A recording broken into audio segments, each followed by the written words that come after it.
Hola amigos, hoy vamos a ver qué es un circuito en serie. Pero antes de empezar los invito a que se suscriban y le den clic a la campanita. Con esto me apoyan para seguir haciendo más videos.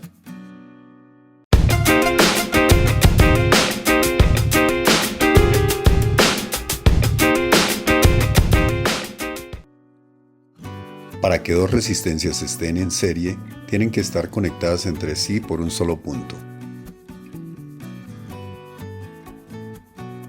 En este grupo de resistencias, cada una de estas está conectada con la siguiente por un solo terminal de cada una de ellas.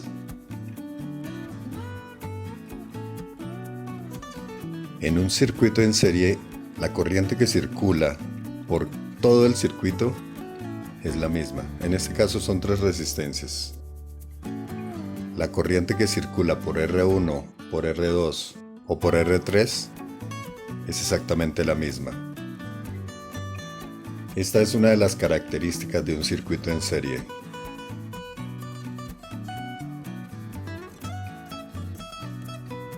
Pero para que esto suceda, no tiene que haber más componentes conectados a la unión de las resistencias. En el ejemplo de la derecha, hay más componentes conectados a los nodos de la unión de las resistencias. Esto hace que este circuito no esté en serie.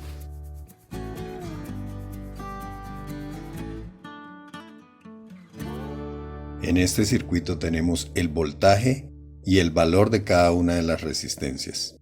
Para hallar la intensidad que fluye, tenemos que buscar una resistencia que nos reemplace a todas estas resistencias.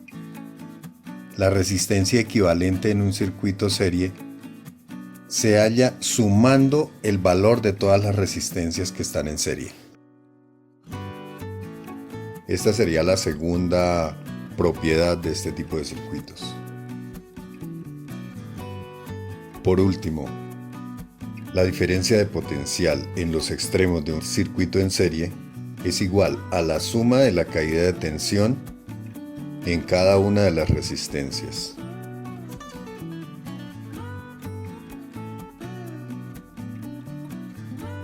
Si se suman los voltajes que caen en cada una de las resistencias, sería igual al voltaje de la fuente.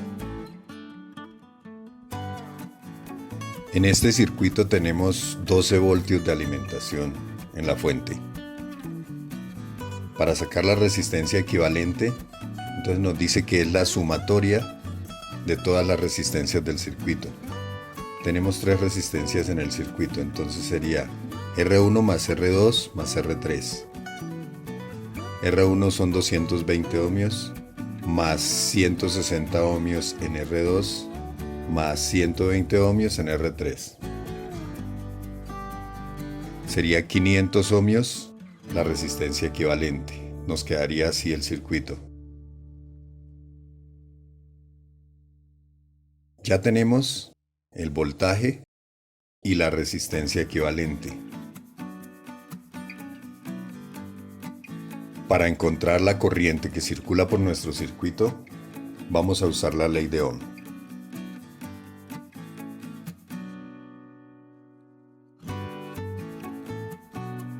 En el video pasado vimos que para encontrar la corriente en un circuito, la fórmula es voltaje sobre resistencia, en este caso resistencia equivalente, que es la resistencia total que tenemos en el circuito. La resistencia equivalente sería 500, entonces 12 voltios sobre 500 nos da 0.024 amperios. Esos 0.024 amperios es la corriente que circula por nuestro circuito. Por R1, por R2 y por R3 nos circula la misma cantidad de corriente, 0.024 amperios. Ahora, si necesitamos encontrar el voltaje en cada una de las resistencias, aplicamos lo mismo, la ley de Ohm. Pero ahora vamos a buscar voltaje. El voltaje en R1 sería igual a intensidad por resistencia. Como sabemos que la intensidad son 0.024 amperios y ya la resistencia la teníamos, 0.024 por 220 son 5.28. Este es el voltaje que cae en R1, 5.28 voltios. Hacemos lo mismo en R2. Intensidad por resistencia 2. La intensidad es 0.024 que multiplicado por la resistencia que ya la teníamos, 160 ohmios, es igual a 3.84. 3.84 es la caída de tensión en nuestra resistencia 2. Ahora vamos a la resistencia 3. Aplicamos el mismo método. La caída de tensión en resistencia 3 es igual a intensidad por R3,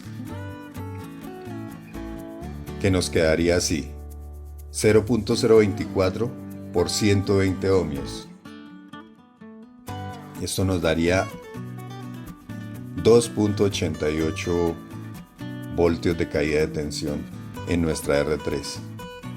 Ahora vamos a ver.